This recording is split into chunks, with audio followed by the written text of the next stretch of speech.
Hi, I'm Frederick Asasi, Executive Director of Families USA. The United States is facing its greatest health emergency in more than a century, and very sadly, this emergency has created one of the greatest economic crises our nation has faced as well.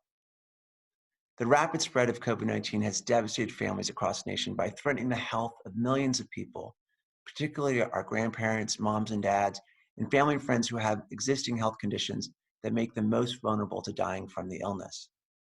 On top of that, tens of millions of Americans also are losing their job as this pandemic continues. This threatens economic security as well as access to employer-sponsored health insurance, critical to staying healthy during the pandemic. In order to curtail the damage already caused and keep every family in this nation safe, Family USA has identified three key focus areas Congress must address in order to protect America's families. First, Congress must dramatically increase federal support for health insurance coverage through a variety of sources, including Medicaid, private insurance, enrollment assistance, and COBRA. During this health crisis in which all of our health is connected, no family should be uninsured and financially vulnerable. Second, Congress must provide support to states in economic crisis and seeing a surge in demand for the safety net program so critical to supporting millions of families in need because of the pandemic. And then third, Congress must enact a bold plan and funding to ensure that we have comprehensive COVID testing available across the nation. This is the most important step that health experts and economists point to allow families to stay safe and for businesses to reopen so that we can all return to a normal life. You're going to hear more about why these priorities are so critical from our policy experts, Elliot Fishman, Stan Dorn, and Amber Hewitt. We're excited to share this video with you, which is the first in a series of videos featuring our experts' insights on these critical policy priorities. So please stay tuned. And to stay up to date on COVID-19 response, go to familiesusa.org or at Families USA on social media. I'm Frederick Asasi for Families USA.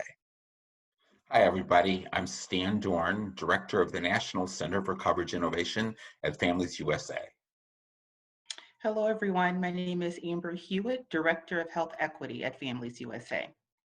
And I'm Elliot Fishman, Senior Director for Health Policy at Families USA. And we are gathered here to talk through three urgent public health and economic priorities for the American people as Congress considers potential new legislation to respond to the COVID-19 crisis. And we're going to be talking through those priorities in conversational format. And I'd like to start out by asking Stan to talk through the nature of the health insurance crisis that we're experiencing now tied to people losing employer coverage. Yeah, thank you, Elliot. You're absolutely right. There is a crisis headed our way. Experts are estimating that about 18 million people, workers and their families, are going to lose health insurance currently received from their employer. That's on top of 30 million Americans who lacked health insurance at the start of this crisis. And that tsunami of health insurance losses headed our way will have devastating effects both on our health and on our economy.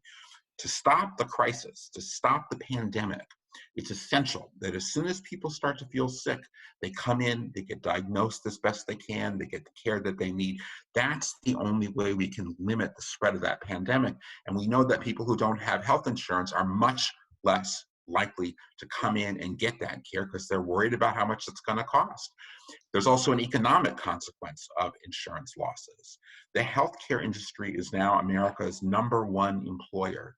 If hospitals, doctors, nurses, clinics lose the money that they currently get from insurance companies, that means they're going to have to close their doors in many cases, lay off staff, and that means further economic damage.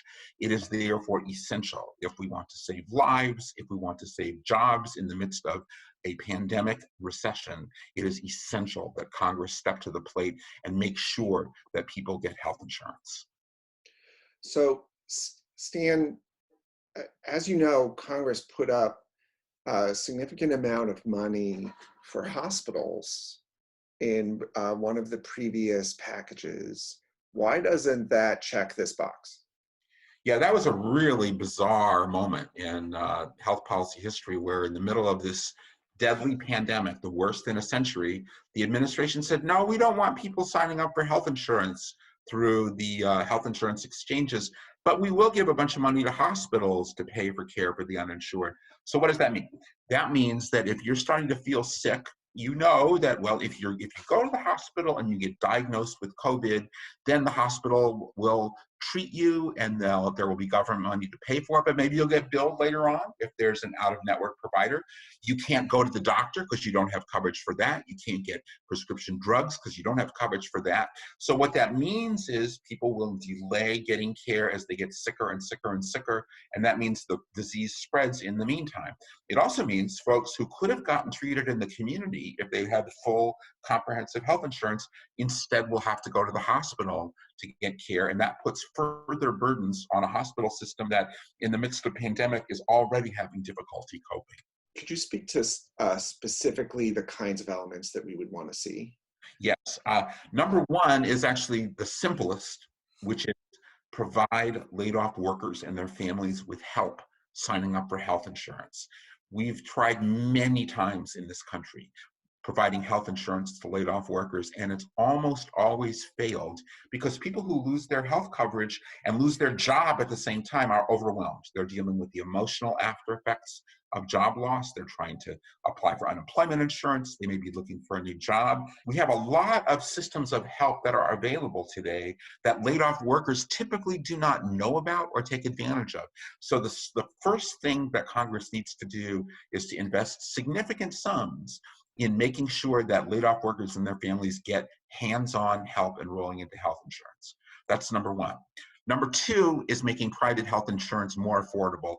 We've made great strides in this country providing financial assistance in health insurance exchanges, but for somebody who's just lost their job and is worried about how they're going to keep the lights on, how they're going to pay the mortgage, it still costs too much. So we need Congress to step forward and say, we're going to provide additional financial assistance so that struggling families, who are working class families who may not have much money sitting around in the bank, that they can sign up for insurance, which means that they can come in and get the care that they need.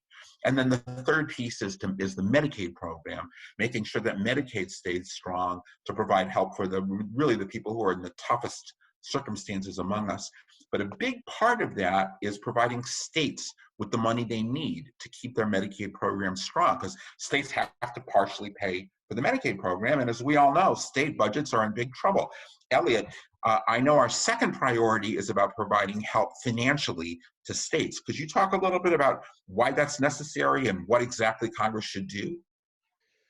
Well, unfortunately,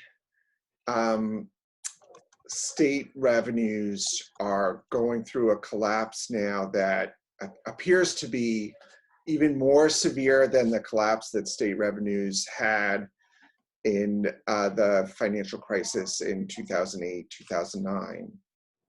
And at the same time, states have an incredible responsibility around delivering healthcare, and in particular, delivering healthcare to low-income people who have been some of the hardest hit by this crisis. And states are going to be at the center, it appears, of any significant public health effort to ultimately get us past the economic and community shutdown that we've been going through over the last 2 months.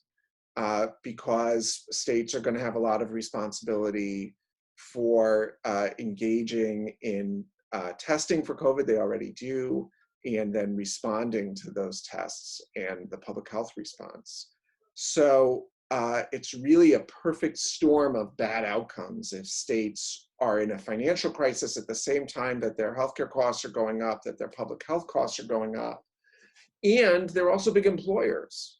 Right, so if many states have already put in place hiring freezes, which means that their employment shrinks over time with attrition. We saw that dynamic 10, 11 years ago when there was significant support for states, but it wasn't enough to prevent those kinds of hiring actions by states in 2009. It should be noted that the funding that states have received to this point is generally not available to them to relieve the fiscal crisis that they're in. There's only a relatively small portion of that funding has been real fiscal relief for states at this time when they are in fiscal crisis. So just to give an example of how the lack of funding for states is interacting with their response to the pandemic. There was a story out of Minnesota a couple of days ago that the state was asked about their ability to staff up testing and contact tracing activities to respond to the pandemic. This is the state's Department of Public Health. And their health commissioner's answer was, well, we have a state hiring freeze right now. So the most we can do is just reassign our existing staff.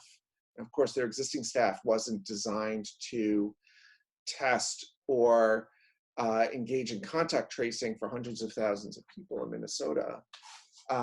So that effectively means that hamstrung by their fiscal situation, that Minnesota is now not going to be able to do what it needs to do to respond to the pandemic. That will be replicated in state after state if we don't get fiscal relief to states. Now, the ideal way of getting fiscal relief to states, because it is targeted at the healthcare system and because it is a very straightforward mechanism for and tested mechanism for getting federal funds to state, is just to increase their federal matching rate for Medicaid. There was already a modest increase that was put in place several weeks ago. That increase is manifestly not enough to fill the yawning fiscal gap that states are facing. And Families USA, along with many other organizations, including the National Governors Association, the National Association of Medicaid Directors, and in both cases, state officials of both parties and from very different political hues, have supported at least doubling that federal Medicaid match increase. That can take different forms. It could be a straight doubling. It could be tied to the increase in the unemployment rate. Ideally, that would be something that structurally changes about the Medicaid program. I'd say Families USA is also open to other ways of getting federal dollars to states. Just the key elements have to be that it needs to be big. It needs to allow states to use those funds to fill in their fiscal gap. There needs to be just an acceptance that that's part of what this is about. And it needs to be immediate. Well, isn't there also a question of how long it goes? I mean, I remember in 2008, 2009, there was a lot of assistance to states, and it just ended on a timetable determined by politicians instead of a timetable determined by economic conditions. I mean, don't we think it's important that the aid that we provide be not just big, not just immediate, but that it lasts until states no longer need it?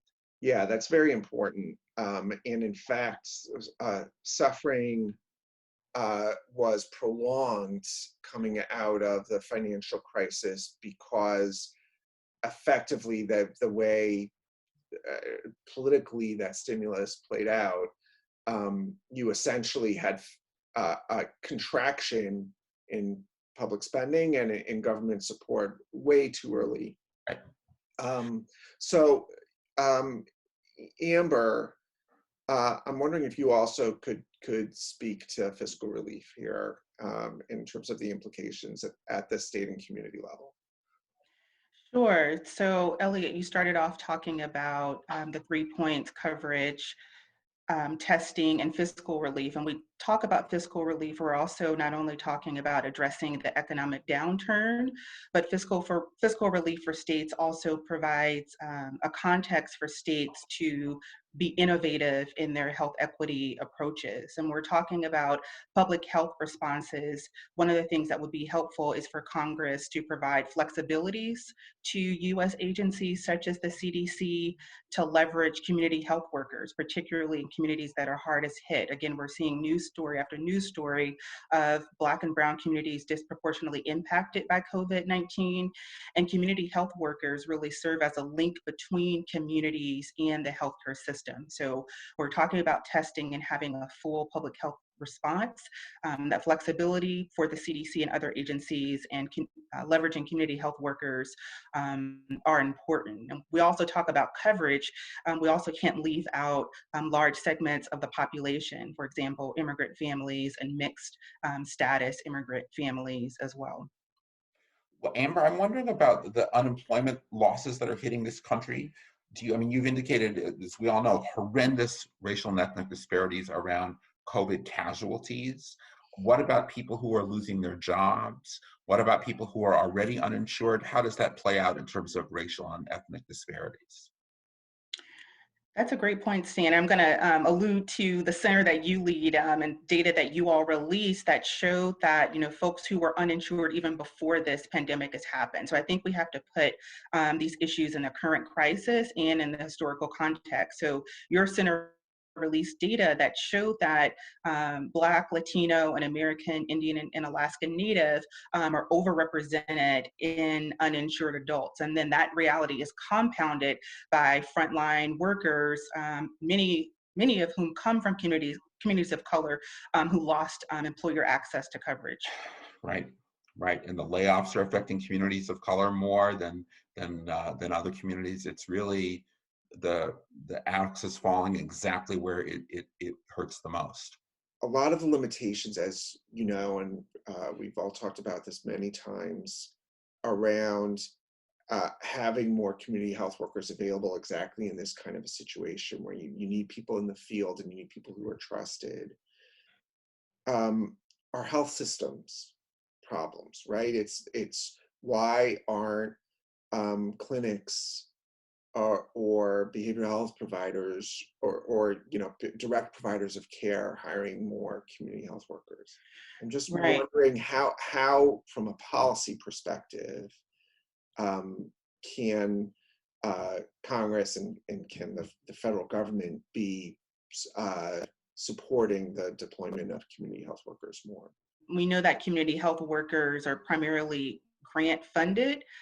So finding ways for community health worker services to be more integrated into Medicaid and really sustainably financing community health workers. That's one big policy implication.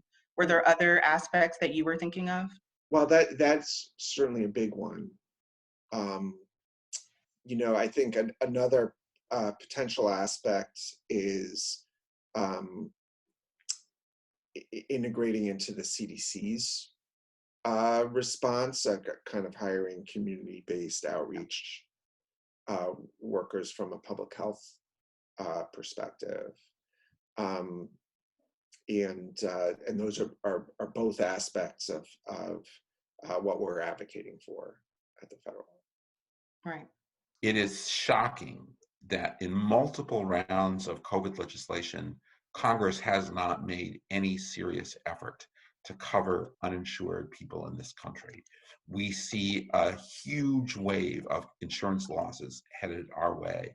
And just as we are now paying the price for federal policymakers ignoring COVID itself, so too we will pay a price unless members of Congress and the administration step to the plate and make sure that when people lose health insurance on the job, they can get it with the help of application assisters and with the help of financial assistance from the federal government. That's imperative to save lives, and it's imperative to save jobs. This is Stan Dorn. I'm Elliot Fishman. This is Amber Hewitt, and thanks for listening.